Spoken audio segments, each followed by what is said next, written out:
சுந்தர், சுந்தர், எழுந்திரி. சீக்கிரம் கிளம்பு, ஊருக்கு போகணும். அம்மா நான் வரலம்மா, பாட்டி வீட்டுக்கு வரலம்மா. அங்கே வைஃபை இல்லை, நெட் இல்லை, ரொம்ப போர் அடிக்கும்மா. ப்ளீஸ்மா, நான் வரலம்மா. இல்லை இல்லை, நம்ம போய் தான் ஆக வேண்டும். நீ சீக்கிரமா ரெடி ஆகு. அன்னைக்கு ஈவினிங் அவங்க எல்லாரும் சேர்ந்து பாட்டி வீட்டுக்கு போனாங்க. அங்க பெரியப்பா, மாமா, அத்தை, சித்தப்பா எல்லாரும் வந்திருந்தாங்க.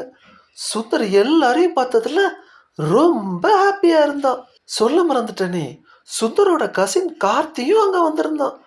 கார்த்தியும் சுந்தரும் சின்ன வயசுல இருந்தே ரொம்ப ஃப்ரெண்ட்ஸ். ரெண்டு பேரும் சேர்ந்து ஜாலியா விளையாடுவாங்க. அவங்க ஆடாத ஆட்டம் இல்லை. நைட்டு எல்லாரும் சேர்ந்து உட்காந்து சாப்பிட்டு ரொம்ப சந்தோஷமா இருந்தாங்க. அம்மா சுந்தரிட சொன்னாங்க, காலையில சீக்கிரம் எழுந்திருக்கணும் சுந்தர், அப்பதான் நம்ம கோயிலுக்கு போக முடியும். அதே மாதிரி வீட்டில் உள்ள அத்தனை பேரும் சீக்கிரமா ரெடியாகி கோயிலுக்கு போனாங்க. சுந்தரும் கார்த்தியும் அழகான வேட்டி கட்டிக்கிட்டு ஜாலியா கிளம்புனாங்க. போகும்போது கோயில் கோபுரம் பார்த்ததும் சுந்தர் ரொம்ப ஹாப்பியா இருந்தான். அவனுக்கு கோபுரம்னா எப்பவும் ரொம்ப பிடிக்கும். அப்படியே ரத வீதியில நடந்துக்கிட்டு ஜாலியா நடந்துட்டு இருந்தான். ரத வீதி ஃபுல்லா நிறைய கடை இருந்துச்சு. பலூனு, காரு, பஞ்சு மிட்டாய், தேங்காய் மிட்டாய், குச்சி மிட்டாய் எல்லாம் இருந்துச்சு. அங்கு பெரிய யானை கூட இருந்துச்சு. அந்த யானை அழகா நடந்து வந்துட்டு இருந்துச்சு. ஒவ்வொரு குழந்தைகளா யானை மேல ஏறி சவாரி செஞ்சுட்டு இருந்தாங்க. சுந்தர் அதை பார்த்ததும் ரொம்ப சந்தோஷமா இருந்தான். அப்படியே நடந்து வரும்போது சுந்தருக்கு ஒரு பெரிய ஷாக். என்னம்மா இது, கோயில் கோபுரத்தை வீல்ல மாட்டி வச்சிருக்காங்க அப்படின்னு கேட்டான். அதுவாடா சுந்தர், இதுதான்டா தேரு. இன்னைக்கு நம்ம ஊர்ல தேர் திருவிழா, அதுக்காக தான் நம்ம இங்க வந்திருக்கோம். அப்படியாம்மா, இது என்னம்மா பெரிய கயிறா இருக்கு, அதுக்கு பேர் தாண்டா வடம். அதை பிடிச்சுதான் நம்ம தேர் இழுக்க போறோம். என்ன, நம்ம தேர் இழுக்க போறோமா?